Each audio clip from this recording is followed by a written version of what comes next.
Hey guys, and welcome back to another episode of Food School Smarter, Stronger, Leaner podcast on a mission to inspire a world where food makes us better, and on a mission to inspire a world where we know how to use food to get better and feel better and look better and all this cool stuff.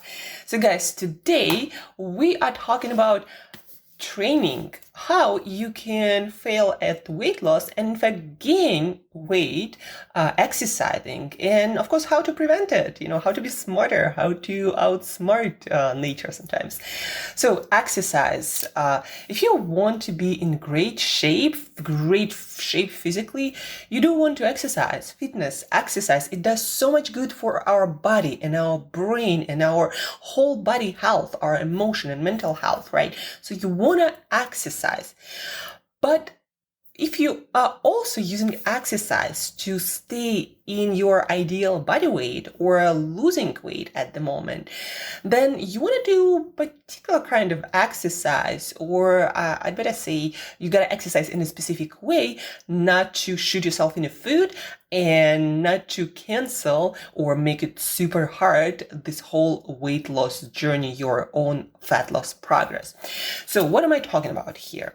Guys, especially if you are just starting out with more exercise or more intense exercise, or you're a complete newbie to exercise and you previously wanted to avoid it as much as possible, and now you're like, well, now I gotta be serious about that. And by the way, this happened to me too. And you start exercising more intensely. Like you start doing this really hard workouts and high intensity interval training, the proper one, when you actually feel like you're about to die at the end of the interval. If you started to run or maybe cycle or do some other high intensity activity that to you feels really hard, especially at the beginning, you might have noticed that you're just hungrier after those workouts, like much hungrier, not like for one meal, but the whole day, or sometimes even a couple of days. And it makes it almost impossible to stay on track with your nutrition. And you're thinking like, well, that must be exercise, I deserve it. But guys, most exercise doesn't really burn that much calories unless you're a professional athlete training several hours a day at that high intensity. And you probably aren't that. Most of us aren't. So unless you are exercising like several hours a day intensely, exercise is not going to burn a lot of calories. But your hunger, especially as a beginner, gonna increase many folds, because the body, your brain, always try to overcompensate via making you consume more energy than you spend. Why does it happen exactly? Think about evolution. We have our evolutionary theories. Nobody really knows how it was happening back then when human race just was getting started. But think about back our evolutionary time. Like, we didn't have that big brain that could count calories and everything and look at the mirror and figure out if we are losing weight too fast or not, right? We didn't have that brain. And so in our brain, I think it's in all mammals actually, there is this mechanism installed making sure that we don't go hungry, that we don't die out of starvation. And so whenever our brain and our whole body sense that our energy reserves, our glycogen reserves, carbohydrate reserves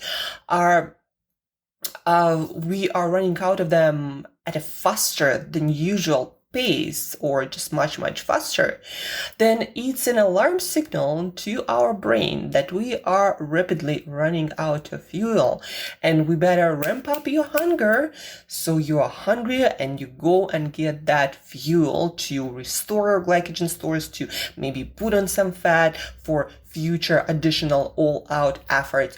And that's how you end up super hungry after super intense workouts, especially if you are a beginner. Because why especially? Because everything is relative in our human body.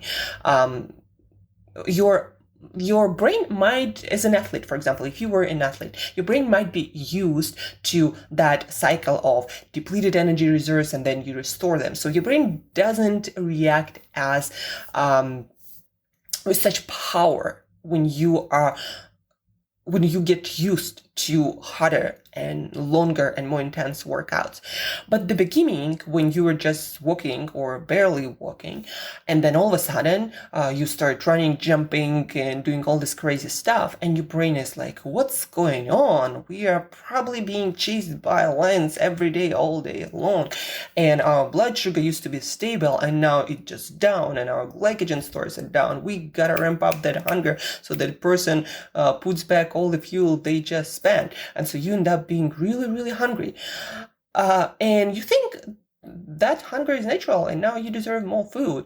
But as I mentioned previously, during the exercise, we don't burn that much calories and our brain that many calories, and our brain always overcompensates, always overshoots to keep you alive. And so if you just increase your intensity of your exercise all of a sudden from beginning, or just you were exercising but not really a lot, not really intense, and now you went after it super intense, and your brain will overcompensate, will make you hungry, and then you might end up in a place where I ended up at some point in my life. I think it was like, I don't know, 7-8 years ago, when I started to exercise a lot, trying to build muscle and get super lean and athletic and everything. And after like months, a trainer came up to me. He's like, you're in a bulking stage, right? Like all this, you got bigger. And I weighed myself, and I realized that, yeah, I got bigger, not necessarily all the muscle. And I realized that I was just eating more. And then I looked back at my nutrition and my exercise, and I'm like, yeah, I've been lifting a lot, and my hunger was definitely up, and I was definitely eating more. So that explains it all. And that's how I failed at my attempt to lose fat, exercising all that much. I felt like, I deserved more because I exercised that much more. But no, another thing happened. I put on more fat than I wanted to. So I don't want you to end up in that same place. So what do you do now? You stop exercising? No, first thing you gotta do is you gotta lower your intensity, and you wanna bring it up slower. So maybe, this week you add one intense workout. So maybe medium intensity. Maybe you don't have to feel like you are dying. So lower intensity, and start with doing more, but lower intensity stuff, like doing a lot of walking or doing weights, but not at full intensity and many, many sets. But maybe start with one set of each exercise. Maybe we could do a couple of sets, and you don't need to do cardio in between each set. So slow it down. Everything, slow it down. More but lower intensity. Walking works especially great for weight loss, for fat loss, because it doesn't trigger that hunger, but you still end up spending more calories, and it makes it easier for you to stay on track with your nutrition when you don't have that insatiable hunger. So slow it down, all your workouts, intensity, bring it up slower and more gradually, especially if you are a beginner.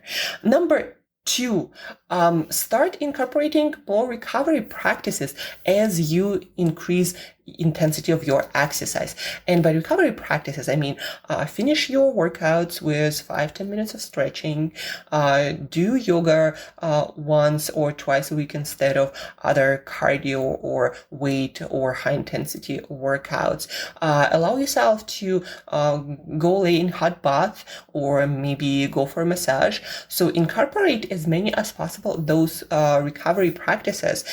This is something that all athletes do. The more they train, the more they recover, the more of these things they incorporate. I'm talking about successful athletes who compete or train for years without injuries or any other negative health effects, like compromising their immune system or gut health, that can happen if you train too much, too intense, without appropriate recovery. So the second aspect of training while losing fat, losing weight, is you gotta incorporate recovery practices. Finish your exercise, your workouts with stretching, do some yoga once or a couple of times per week, and go for a massage, go into jacuzzi, to hot baths, like whatever those recovery practices might be for you. Do them. because this will help you to reduce your hunger. Actually, yoga and things like Tai Chi, they are proven to help you to manage your hunger, be less hungry, and be more mindful about your hunger. Be more in touch with your sense of hunger. So do incorporate these recovery practices. And then number 3, track your nutrition. Guys, as simple as that.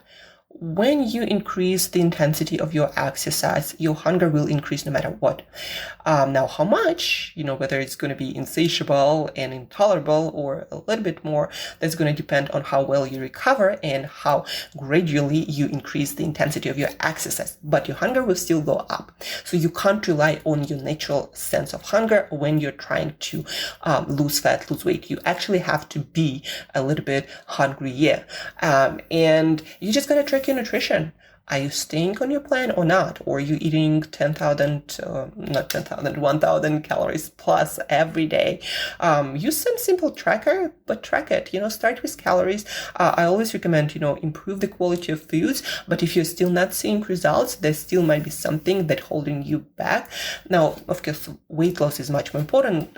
It's much more complex than just calories. But still, you gotta stay on track of your nutrition, like how much you are planning to consume, and you got to stay consistent with that. And in order to stay consistent, you got to have a system to measure it. It doesn't have to be calories. You can measure portions. You can reduce meals of the day. There are many ways to measure how much you eat, but stick with it and track it, guys, because your hunger during weight loss, during fat loss is not your best friend, or it's not something you should be necessarily listening to that acutely, because of training, maybe something else stressful in your life, your hunger will fluctuate. So you gotta be able to track something objectively, not subjectively, with just the sense of either being hungry or not. So the point is track your nutrition, because I wasn't tracking it back then when I put on, probably muscle too, because it was lifting a lot. But also I put on quite a lot of fat. And my body fat percentage increased. I actually measured it after that. So the takeaway for today, if you are on your fat loss journey, you want to get leaner, and or you just want to get fitter, but you don't want to put on fat. So when you start exercising more intensely, especially at the beginning, make sure that you increase your intensity gradually, unless you have to go super intense, super fast for some reason, maybe competition or something. In other cases, increase your intensity of your training gradually. Number 2, incorporate more recovery practices like stretching, like yoga, like Tai Chi, like going for massages, jacuzzi, hot bath, have more downtime. And of course, sleep. Sleep is number 1 recovery practice. So sleep more. When I train hard, it always adds 30 to 60 minutes to my sleep. So incorporate recovery. The more you train, the more you gotta recover. And number 3, track your nutrition. Guys, track your nutrition, because your sense of hunger gonna fluctuate. You can't trust it. You gotta objectively learn how to measure your food if you wanna see progress, fat loss progress. So that's it for today, guys. Please do re-listen to this episode if you need to. Please share this episode with some other person who are exercising all the time but not losing anything, or maybe gaining fat. So give them this episode. Maybe this is the thing that is happening to them. It's been happening to some of my friends who now know better, and we're working with them. So please do share this episode with some other person struggling. Let's help each other. And what else? Good luck with your progress. Do it in a smart way. If you decided to exercise more, increase the intensity gradually, recover, and track your nutrition. And you're not gonna fail as I did, trying to get fitter and leaner, but instead exercising more, gaining fat. It's kind of like working harder and getting worse results. That's really frustrating place. So I don't want you to be there. So do it in a smart way. That's how I do it now. Whenever I notice that my hunger is all over the place, it increased many folds, I'm like, I gotta slow down, because my goal is not to be the strongest athlete. I actually want to feel good and look good. That's all I need. Thank you guys for tuning in. Thank you for listening. If you have any questions, feel free to reach out either via email, angela@createyourself.today, on my Instagram account. That's where I'm most active. If you want me to coach you to the best shape of your life, also please do reach out. That's what I do for people. And guys, apply the knowledge. That's when it works. And till next time, eat better daily.